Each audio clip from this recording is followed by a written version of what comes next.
제 이름은 이연자, 올해로 77입니다. 마을 사람들은 저를 이 여사님이라 부르지만 저 스스로는 그 이름을 점점 잊고 살아온 것 같습니다. 남편을 떠나보낸 지 어느덧 15년 유일한 가족이라 믿고 있던 아들과 그 며느리, 그리고 눈에 넣어도 아프지 않을 손주와 함께 살게 된 건 지금으로부터 3년 전이었습니다. 사실 그 전까지는 서울 변두리의 연립주택에 혼자 살고 있었어요. 작고 낡았지만 제게는 그곳이 제 세상의 전부였습니다. 그러던 어느 날 아들이 전화를 걸어와 말했습니다.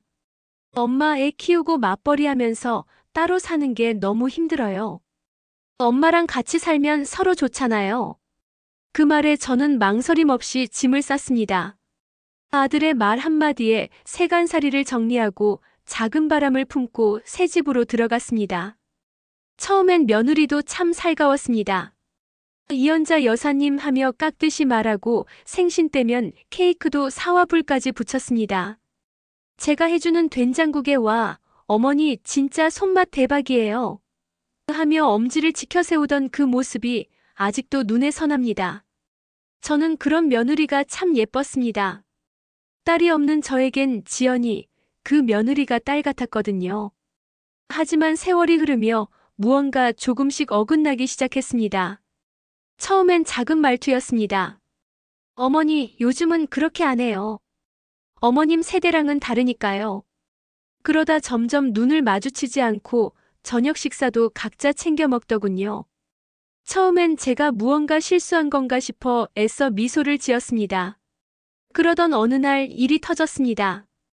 그날은 평소보다 며느리의 퇴근이 늦었습니다. 손주 하랑이를 재우고 저는 잠들기 전 물 한 잔 마시러 거실에 나왔지요.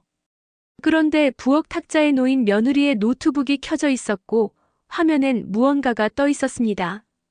호기심에, 아니 정확히 말하면 걱정에 가까운 마음으로 저는 화면을 들여다봤습니다. 그 순간 제 심장이 그대로 얼어붙는 느낌을 받았습니다. 익명의 온라인 커뮤니티에 쓰인 글. 제목은 이랬습니다. 지옥에서 온 시어머니와 함께 사는 법. 글쓴이는 익명이었지만 문장 곳곳에서 드러나는 단어들이 명백히 저와 저희 집을 가리키고 있었습니다. 새벽마다 국을 끓이며 온 집안의 냄새를 진동시키는 시어머니, 손주를 자기 소유물처럼 여기는 늙은 여우, 그리고 항상 아들의 앞에서는 천사인 척하는 연기자. 거기에는 제가 수십 년 쌓아온 삶의 존엄을 모조리 짓밟는 말들이 적혀 있었습니다. 가장 가슴에 박힌 건 댓글들이었습니다. 그런 늙은이랑 왜 같이 살아? 정신병 걸리겠다. 요즘도 그런 시어머니가 있냐? 완전 패급이네. 누군가 저를, 그것도 모르는 사람들이 그렇게 말하고 있었던 겁니다. 저는 노트북을 조용히 닫았습니다. 그날 밤 저는 잠을 이루지 못했습니다. 눈을 감으면 댓글 속 낯선 이들의 조롱과 혐오가 귀를 때렸고 며느리의 웃는 얼굴이 비웃음으로 겹쳐졌습니다. 아들은 과연 이 사실을 알고 있을까요? 아니, 설마 며느리의 말만 듣고 저를 그런 식으로 보고 있는 건 아닐까요?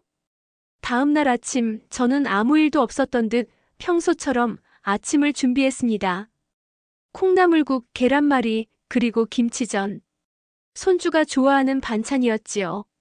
아침 식탁에 앉은 며느리는 여느 때처럼 핸드폰을 내려다보다가 밥숟가락을 들었습니다. 저는 조용히 그녀를 바라보며 생각했습니다. 그래, 이 연극은 어디까지 가는 걸까? 그날 이후 저는 달라졌습니다.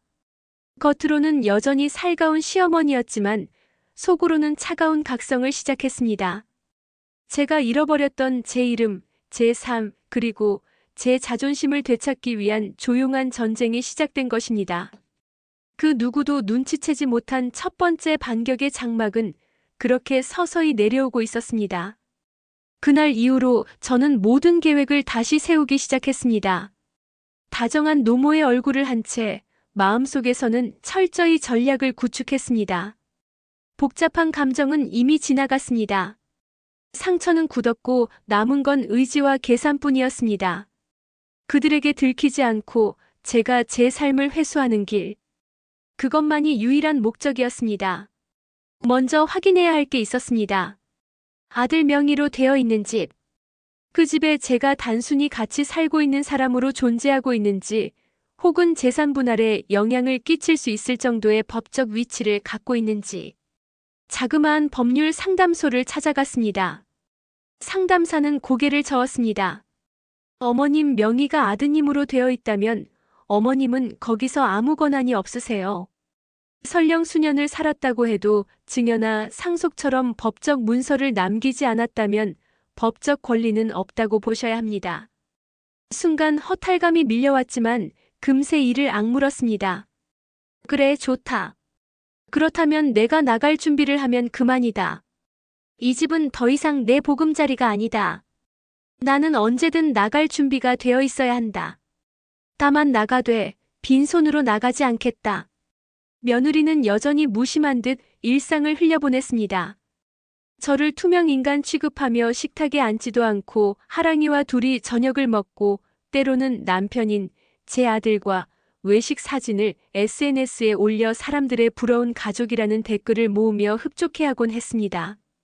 저는 일부러 그런 사진 밑에 아무 말 없이 하트를 눌렀습니다.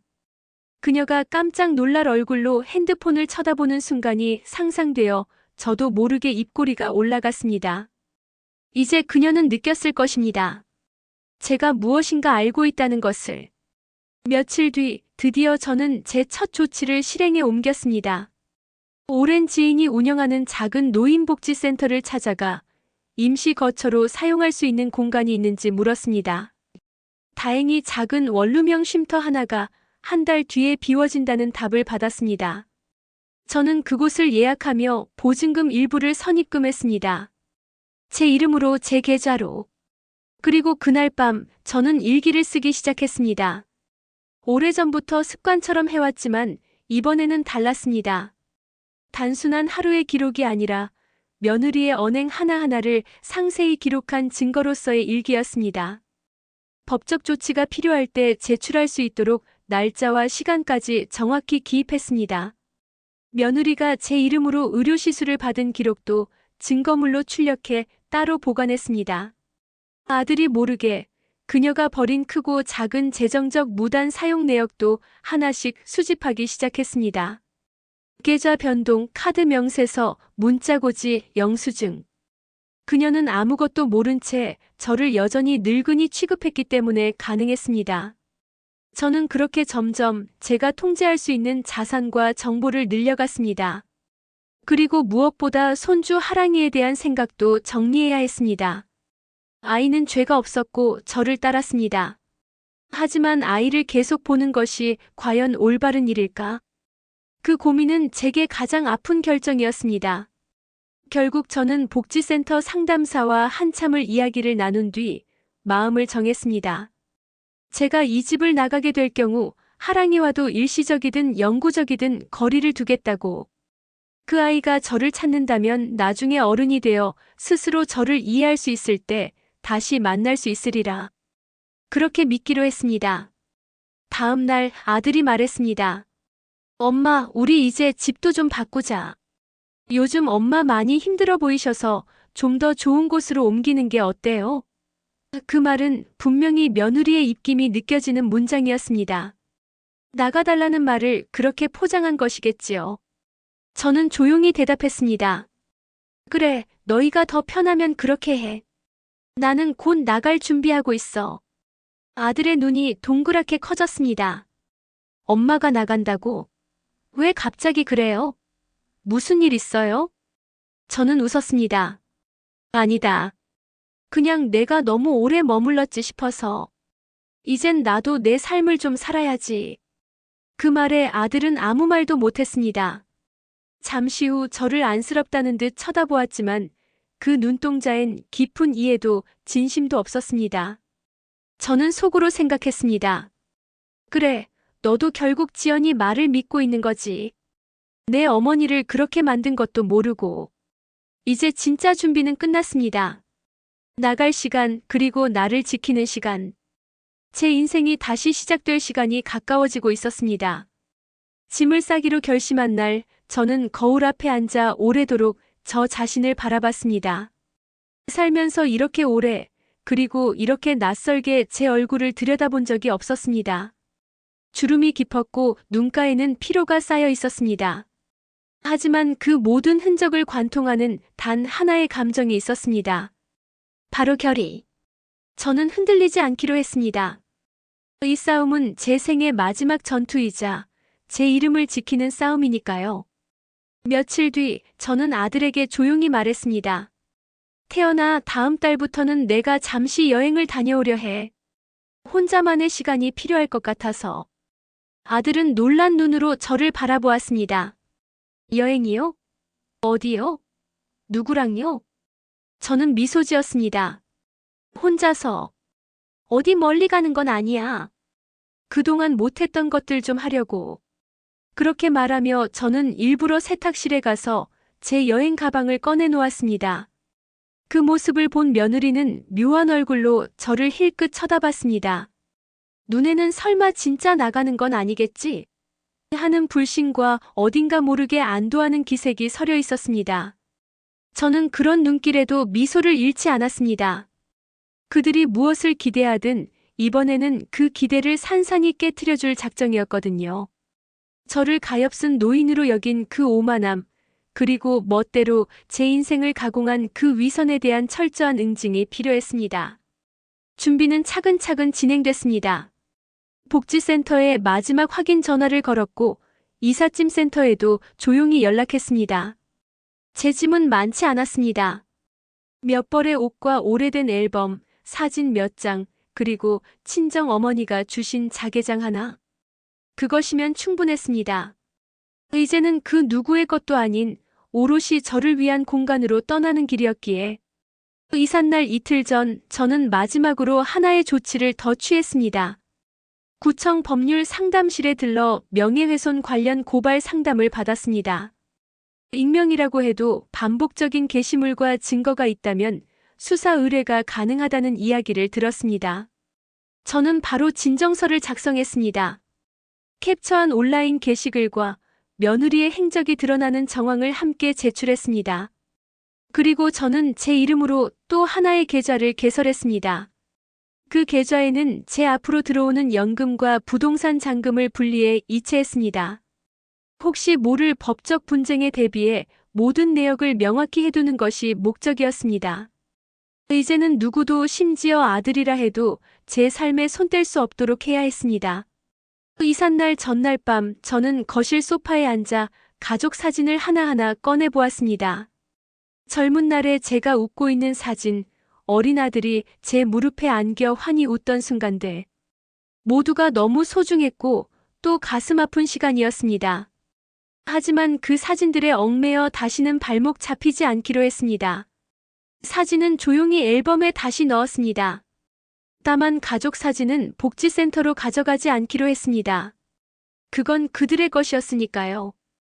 대신 저는 제 일기와 서류, 그리고 제 사진들만 챙겼습니다.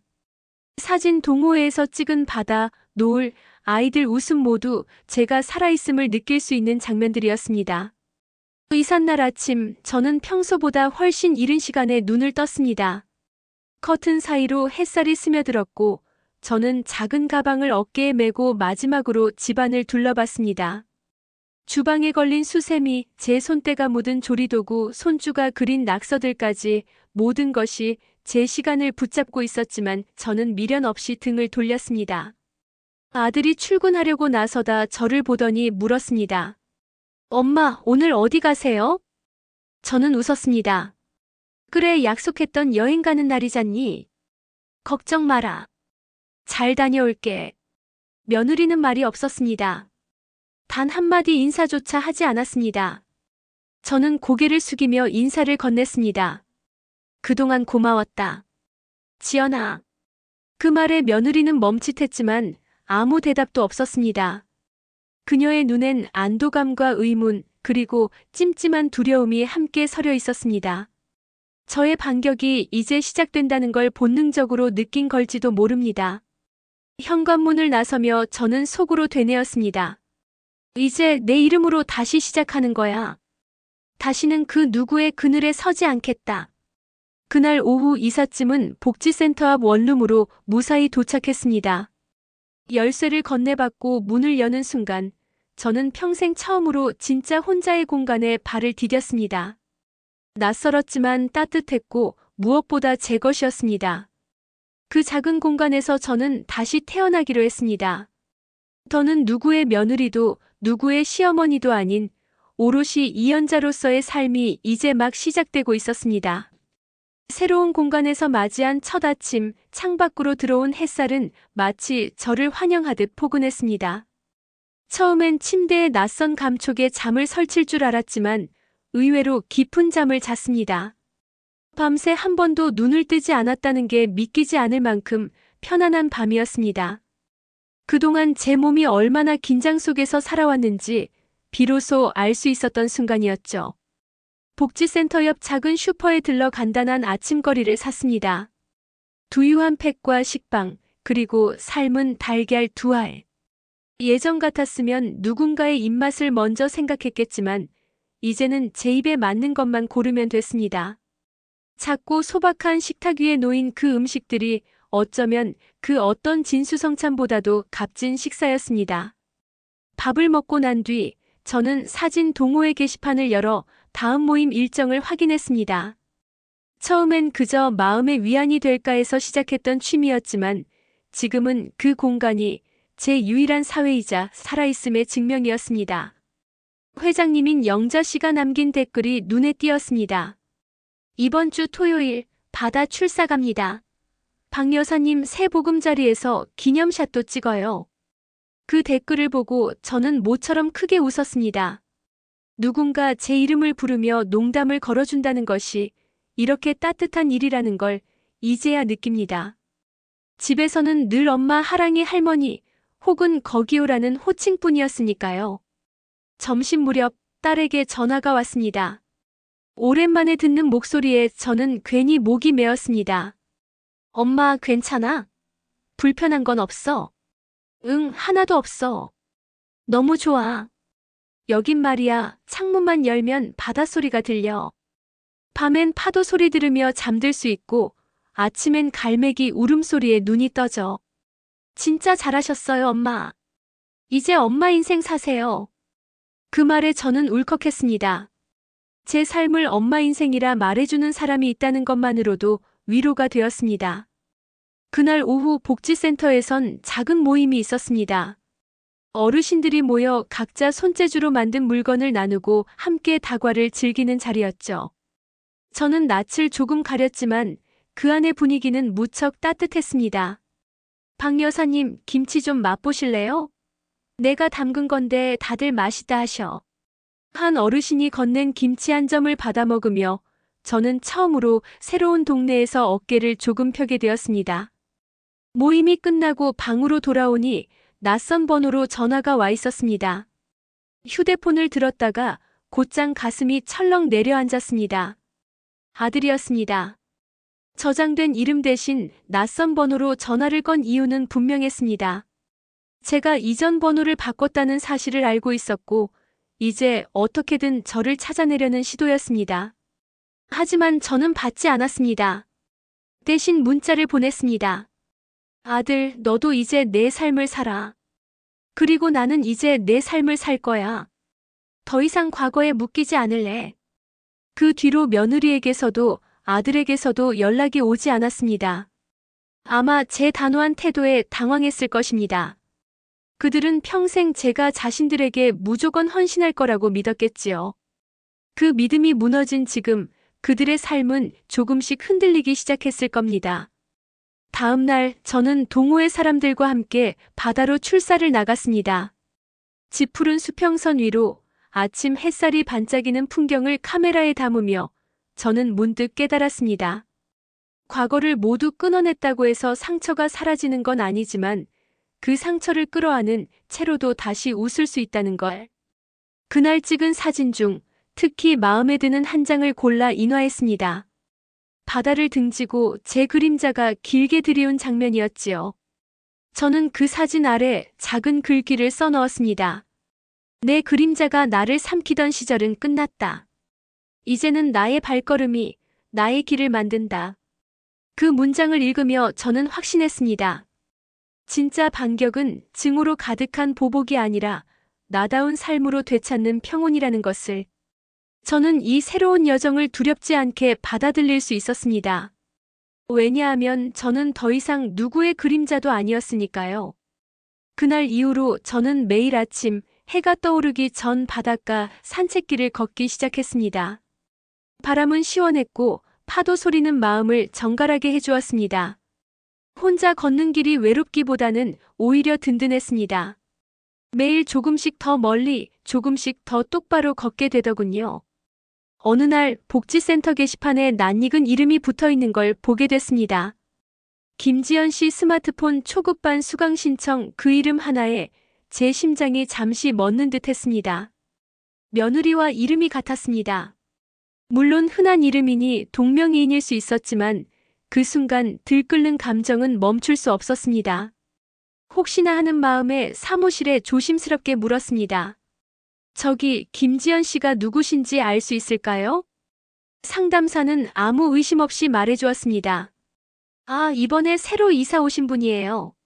아들 교육 문제로 잠깐 이쪽으로 내려왔다고 하시더라고요.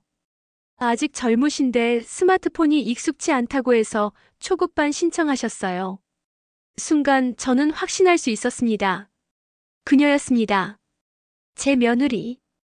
그들이 절대 알지 못할 줄 알았던 이 지역에까지 따라온 겁니다. 그 이름을 보고 가슴이 쿵 내려앉았지만 저는 곧 마음을 가다듬었습니다. 도망칠 이유도 피할 이유도 없었습니다. 오히려 이제는 제가 이곳의 터줏대감이니까요. 며칠 후 동호회 모임이 있는 날 예상대로 김지연이라는 이름의 여성이 복지센터 안으로 들어오는 것을 보았습니다. 말끔한 셔츠에 정갈한 단발머리. 눈에 익은 그 뒷모습을 보는 순간 저는 다시 한번 속으로 결심했습니다. 그래, 이제 숨지 않겠다. 저 사람이야말로 내 삶에서 모든 걸 빼앗으려 했던 이였지만 그 누구보다도 내가 나를 증명해 보여야 할 상대이기도 하다. 그날 저녁 복지센터 앞 평상에서 저는 일부러 김지연의 옆자리에 앉았습니다. 그녀는 제가 누군지 아직 눈치채지 못한 듯 조심스럽게 미소를 지으며 인사했습니다. 어르신 안녕하세요. 여기 동네 참 좋네요. 저는 천천히 고개를 끄덕였습니다. 그래요. 참 좋은 동네죠. 조용하고 사람들도 따뜻하고 서울에선 상상도 못하죠. 이런 평화로운 분위기. 그쪽은 서울에서 오셨나 봐요? 김지연은 살짝 웃었습니다. 네, 조금 시끄러운 일이 있어서요. 아이 문제도 있고 제 자신도 좀 쉬고 싶고. 그 말을 들으며 저는 다시 한번 제 다짐을 되새겼습니다. 이 사람은 아직 자신이 한 짓의 무게를 모른다. 하지만 저는 이제 그걸 묵묵히 증명해낼 방법을 알고 있습니다. 내 존재로, 내 삶으로, 그 누구도 깎아내릴 수 없는 나로. 며칠 뒤 저는 변호사 사무실을 다시 찾았습니다. 고소장이 접수된 뒤 수사기관에서 자료 보완 요청이 왔다는 연락을 받았기 때문이었습니다. 저는 며느리의 온라인 계정에 남겨진 또 다른 글들, 지인들과 나눈 메시지, 캡처본까지 모두 정리해 제출했습니다.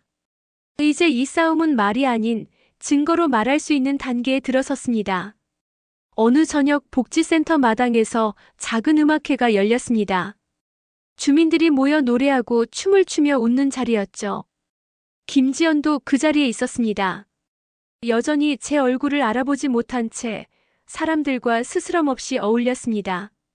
저는 조용히 가장 끝자락에 앉아 무대를 바라봤습니다. 그 순간 노래 한 곡이 흘러나왔습니다. 김광석의 바람이 불어오는 곳이었습니다. 나는 그 바람이 불어오는 곳에서 다시 시작하겠다고 다짐했던 바로 그 노래. 그 곡이 흐르자 눈물이 핑 돌았습니다. 하지만 저는 닥지 않았습니다. 이제는 그 눈물조차 부끄럽지 않았습니다. 공연이 끝난 후 누군가 제게 다가와 말했습니다. 여사님, 오늘 참 빛나셨어요. 말은 안 해도 앉아 계신 것만으로도 참 멋지셨어요. 그 말에 저는 고개를 숙이며 웃었습니다. 그 어떤 찬사보다 진심으로 느껴졌습니다. 저는 드디어 저로 살고 있었으니까요. 싸움은 아직 끝나지 않았지만 저는 절대 흔들리지 않을 겁니다. 왜냐하면 저는 이연자니까요. 더 이상 아무에게도 지워지지 않는 이름, 스스로 되찾은 진짜 제 이름이니까요.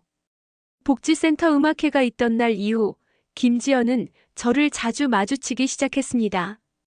처음에는 그저 얼굴만 익힌 사이로 인사만 건네던 사이였지만 시간이 흐르며 그녀는 조금씩 경계를 풀었습니다. 어쩌면 그 평온한 동네에 있는 한 노인이 자신에게 어떤 연관이 있을 거라고는 꿈에도 몰랐겠지요. 김지연은 종종 말을 걸었습니다. 여사님은 여긴 언제 이사 오셨어요? 요즘 밤엔 좀 쌀쌀하죠? 혹시 동네에 좋은 식당 아세요? 저는 매번 짧지만 정중하게 대답했습니다. 속으로는 숨이 턱턱 막히는 순간들도 있었지만 감정이 얼굴에 드러나지 않도록 끝까지 담담하게 유지했습니다. 그녀는 여전히 아무것도 모릅니다. 아니, 모른 척하는 걸지도 모릅니다. 진실을 마주하는 건 그녀에게도 결코 쉬운 일이 아닐 테니까요. 하지만 저는 더 이상 감춰진 채로 존재하지 않기로 했습니다. 그러던 어느 날 동네 도서관에서 주최한 시 낭송회가 열렸습니다. 복지관 회원들도 일부 참여하는 행사였고 김지연은 진행 자원봉사자로 무대에 올랐습니다. 단정한 블라우스에 머리를 묶고 마이크를 잡은 그녀는 제법 또렷한 발음으로 시를 읽었습니다. 그대가 나를 모르듯 나도 그대를 모른다. 하지만 우리가 마주한 바람 속에는 오래된 울음이 있다. 그 순간 저는 제 손등에 소름이 돋는 것을 느꼈습니다. 아무리 시의 문장이라 해도 그 말이 마치 지금의 우리 상황을 대변하는 듯 느껴졌기 때문입니다. 그녀는 정말 아무것도 모르는 걸까? 아니면 알고도 속죄 아닌 연기를 이어가는 것일까? 시 낭송이 끝나고 저는 일부러 그녀가 머무는 구역을 지나쳐 나왔습니다. 마주친 순간 김지연은 환하게 웃으며 인사했습니다. 여사님, 오늘 시 어땠어요? 좀 떨렸지만 그래도 잘했죠? 저는 아주 짧게 대답했습니다. 네, 울림이 있었어요. 어떤 울음 같기도 했고요. 그 말에 그녀는 멈칫하더니 이내 억지로 웃음을 지었습니다. 그 눈빛에서 저는 아주 작지만 확실한 떨림을 읽었습니다. 짐작은 하고 있다는 듯한. 그날 밤 저는 일기장에 길게 글을 남겼습니다. 그녀는 언젠가 알게 될 것이다. 내가 누구인지 그리고 무엇을 겪었는지. 하지만 그때 나는 복수하는 사람이 아니라 단지 나를 지키는 사람으로 서 있을 것이다. 며칠 뒤 변호사에게서 연락이 왔습니다. 고소장이 정식 접수되어 수사가 시작되었다는 소식이었습니다. 수사관이 며느리의 IP 주소와 접속 기록을 조회하고 있으며 게시글과 작성자의 일치 가능성에 대해 기술 감정을 의뢰한 상태라는 것이었습니다. 저는 한참 동안 핸드폰을 바라보다가 조용히 숨을 들이켰습니다. 이 싸움이 끝을 향해 가고 있다는 걸 느꼈습니다. 하지만 이상하게도 통쾌함보다는 슬픔이 더 크게 밀려왔습니다. 그날 저녁 복지관 노래교실에서 만난 정숙 씨가 제 손을 꼭 잡으며 말했습니다. 박 여사님, 요즘 얼굴이 많이 평온해졌어요. 뭔가 내려놓으신 느낌이랄까. 저는 웃으며 대답했습니다. 맞아요. 이제는 제가 저를 구해줘야 하잖아요. 그 말에 정숙 씨도 고개를 끄덕였습니다. 그게 제일 어려운 일이죠.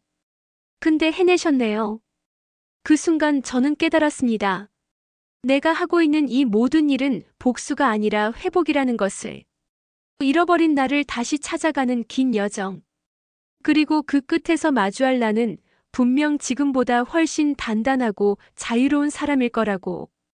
이제는 두렵지 않습니다.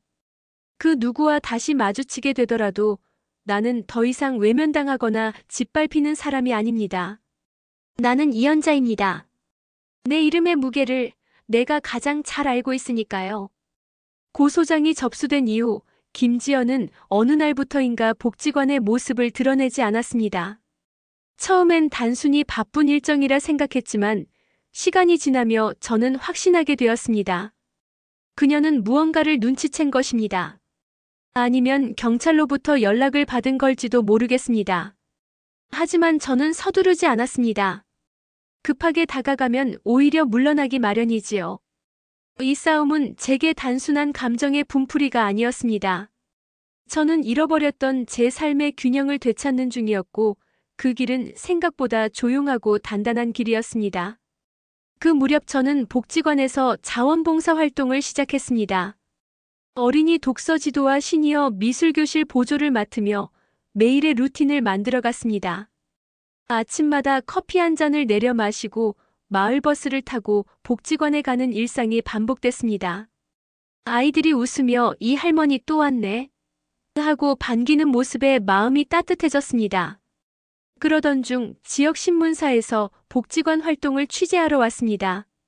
기자는 여러 활동 사진을 찍었고 그중 하나에 제 모습도 담겼습니다. 그리고 일주일 후 우리 동네 사람들이라는 코너에 제 이름과 함께 짧은 인터뷰가 실렸습니다. 내 이름을 다시 불러주는 사람이 있다는 게 이렇게 기쁜 일인지 몰랐어요. 그 말 한마디에 동네 슈퍼 주인도, 아이 엄마들도, 낯선 이웃들도 저를 알아보기 시작했습니다. 신문에 나오신 분 맞죠? 복지관에서 뵌 적 있어요. 저는 웃으며 인사했고 그 모든 것이 저를 점점 회복시켰습니다. 하지만 평온한 일상은 오래가지 않았습니다. 어느 날 아침 우편함에 꽂힌 한 통의 편지가 저를 멈춰 세웠습니다. 보낸 이는 김지연, 내용은 손글씨로 쓰인 사과문이었습니다. 어머니, 아니, 이연자 여사님. 저는 이제야 제가 한 짓의 무게를 깨닫습니다. 처음엔 단순한 스트레스 해소였어요. 너무 억울하고 화가 나서 그걸 어디에도 말할 수 없어서 그런 방식으로 풀었어요. 하지만 그것이 어떤 상처를 드렸는지 지금은 뼈저리게 느낍니다. 조사관이 와서 저에게 말했을 때 저는 처음엔 부인했습니다. 하지만 스스로도 알았어요. 더 이상 피할 수 없다는 걸. 여사님의 조용한 침묵이 저를 가장 아프게 만들었다는 걸요. 편지를 읽으며 저는 아무 말도 할 수 없었습니다. 눈물은 나지 않았습니다. 다만 가슴 어딘가 깊은 곳에서 오래 묵은 돌덩이가 하나 떨어져 나가는 느낌이 들었습니다. 그날 저녁 저는 거실 창을 열고 바깥 공기를 들이마셨습니다. 노을빛이 창가를 붉게 물들이고 있었고 저녁 종소리가 멀리서 들려왔습니다. 나는 아직 그녀를 용서한 건 아니었습니다. 하지만 그 편지는 그녀가 진심으로 무너졌다는 증거였고 그 사실 하나만으로도 제 마음의 방어벽이 조금 허물어지는 것을 느꼈습니다. 저는 아직 아무 결정도 하지 않았습니다. 그저 다시 제 이름으로 살아가는 하루하루를 충실히 이어가고 있을 뿐입니다. 다가오는 내일도 그리고 그 다음 날도 이연자의 삶은 더 이상 누구의 그림자 아래 존재하지 않을 것입니다. 그것이 제가 선택한 유일한 길이자 가장 단단한 복수였습니다. 편지를 받은 이후 저는 한동안 그 내용을 아무에게도 말하지 않았습니다. 복지관 사람들도 동네 이웃들도 누구 하나 몰랐습니다. 저는 그저 여느 때처럼 자원봉사를 나가고 동네장을 보고 새로 이사온 이웃에게 반찬을 나누어주며 조용히 일상을 이어갔습니다. 그 편지는 저를 흔들어 놓았습니다. 단지 과거의 고통을 다시 떠올리게 해서가 아니었습니다. 그보다 제 마음 한구석에 남아있던 용서라는 단어의 그림자가 조금씩 움직이기 시작한 것이지요. 하지만 쉽게 흔들리진 않았습니다. 며느리 김지연이 남긴 상처는 생각보다 깊었습니다. 그 즈음 복지관에서 시니어 독서 동아리 모임이 새로 생겼고 저는 자연스레 그 모임에 참여하게 되었습니다. 모임 첫날 한 회원이 낭독한 책 속 구절이 유난히 마음에 남았습니다. 누군가를 용서한다는 건 그 사람을 위한 것이 아니라 나를 자유롭게 하기 위한 일이다. 그날 밤 저는 오랫동안 뒤척였습니다. 창밖으로는 초승달이 떴고 지나가는 바람에 커튼이 일렁였습니다. 저는 책상 서랍에서 편지를 다시 꺼내 읽었습니다. 며느리의 삐뚤빼뚤한 글씨, 군데군데 지워진 흔적, 끝부분에 번진 잉크 자국까지. 그것은 단순한 말이 아닌 무너진 인간의 자취처럼 느껴졌습니다. 며칠 후 복지관에서 뜻밖의 제안을 받았습니다. 지역 어르신 인문학 강연에서 제 이야기를 나누어 보지 않겠느냐는 것이었습니다. 처음엔 고사했지만 담당 사회복지사의 진심 어린 부탁에 결국 마이크를 잡게 되었습니다. 강연 날 저는 준비해온 원고를 꺼내 들고 천천히 입을 열었습니다. 저는 이름을 되찾은 사람입니다. 수십 년 동안 며느리, 어머니, 아내라는 이름 뒤에 숨어 살았지만 이제는 다시 이연자입니다. 강연이 끝나자 많은 이들이 박수를 쳤고 몇몇은 눈시울을 붉혔습니다. 어떤 할머니는 제 손을 꼭 잡으며 말했습니다. 나도 이제 용기 내볼래요. 나도 나로 살고 싶어요. 그 순간 저는 알았습니다. 제가 걸어온 이 길이 결코 헛된 것이 아니라는 걸요. 누군가에게는 위로가 되고 또 다른 누군가에게는 출발선이 되는 길이라는 것을요. 그날 저녁 저는 김지연에게 짧은 문자를 보냈습니다. 편지는 잘 받았고 잘 읽었습니다. 제 마음이 정리되면 다시 연락드리겠습니다. 그녀에게 용서를 약속하지는 않았습니다. 하지만 제 마음속 어딘가에서 굳게 닫혀있던 문이 아주 조금 열리고 있었음을 저는 알고 있었습니다. 그리고 그 작은 틈 사이로 들어오는 빛이 제 삶을 다시 환하게 비추기 시작하고 있었습니다. 악플이라는 상처로 시작된 이 여정은 이제 저 스스로를 치유하는 방향으로 향하고 있었습니다. 복수의 끝에 기다리고 있던 것은 미움이 아니라 자유였습니다. 가을이 깊어가던 어느 날 저는 김지연에게 다시 연락을 했습니다. 단 한 문장 만나서 이야기합시다. 돌아온 대답은 예상외로 간단했습니다. 네, 어머님. 언제든 괜찮습니다. 우리는 복지관 근처 조용한 찻집에서 마주 앉았습니다. 김지연은 많이 수척해 보였습니다. 고개를 들지 못하고 연신 손가락을 꼬며 말문을 열지 못했습니다. 오히려 먼저 입을 연 쪽은 저였습니다. 왜 그랬니? 왜 그렇게까지 나를 미워했니?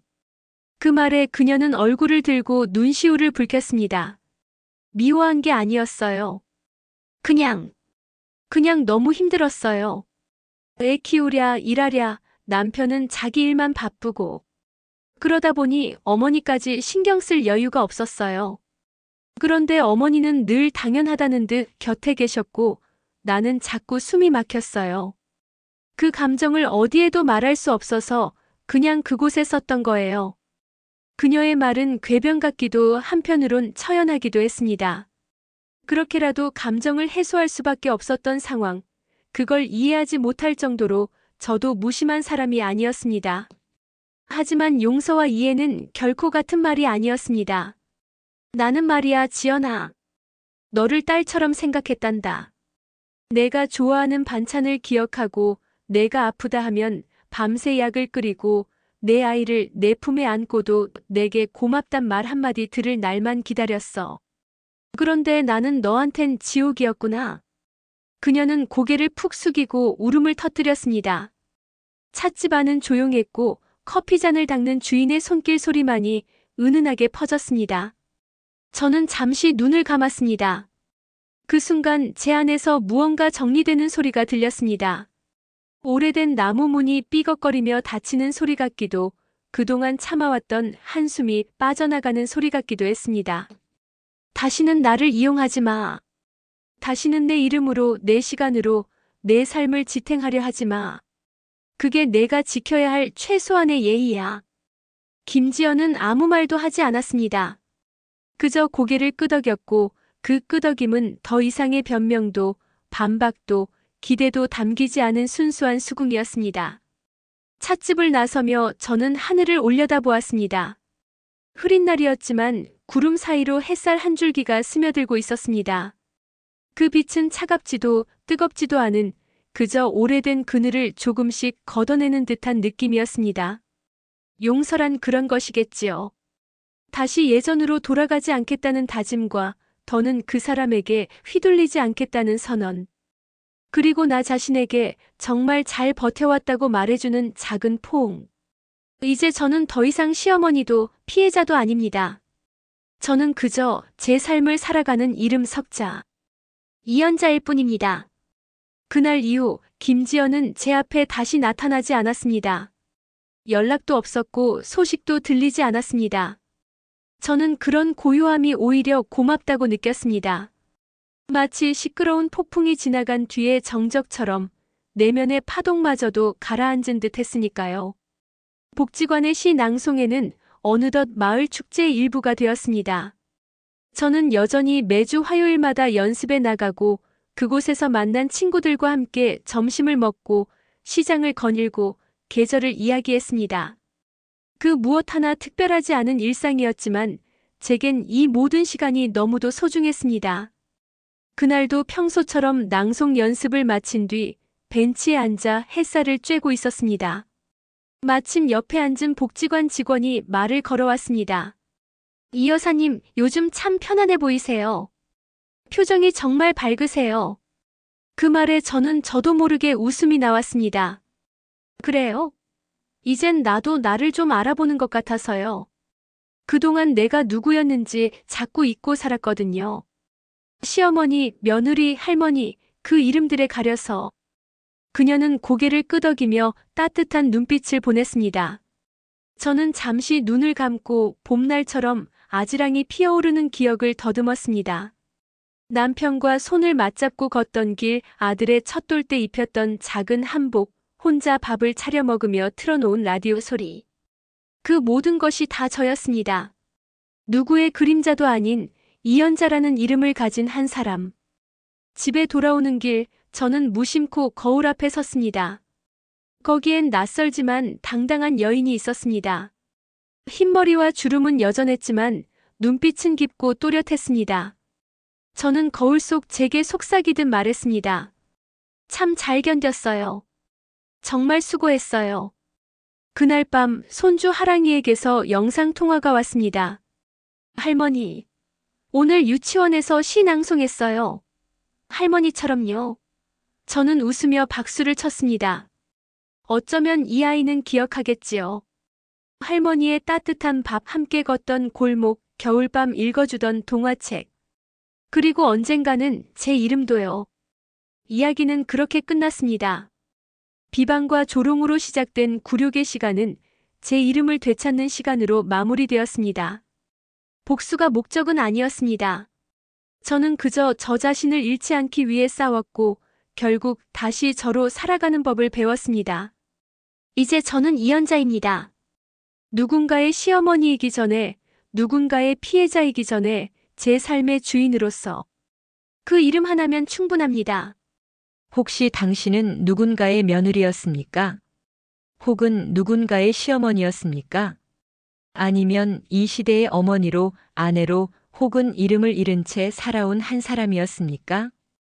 이건 단순한 복수의 이야기가 아닙니다. 이건 이름을 잃어버린 한 여인이 다시 자기 자신을 찾아가는 여정이었습니다. 인터넷 속 익명의 글 하나에 존엄이 흔들리고 자존감이 무너지고 삶이 조롱당한 어느 하루. 그러나 그 하루가 오히려 인생의 전환점이 되어 한 여인을 다시 살아 숨쉬게 만든 이야기였습니다. 이연자 77. 그녀는 이제야 말할 수 있습니다. 나는 시어머니 이전에, 며느리의 피해자 이전에 내 이름을 가진 한 사람이었다고. 혹시 지금 당신도 잊고 있던 당신의 이름이 있다면 잠시 시간을 내어 되새겨 보시길 바랍니다. 어느 날 갑자기 아주 사소한 순간에 그 이름이 당신을 구할지도 모르니까요. 이 이야기가 누군가에게는 조용한 위로가 되길, 또 누군가에게는 작은 용기의 불씨가 되길 바랍니다. 감사합니다.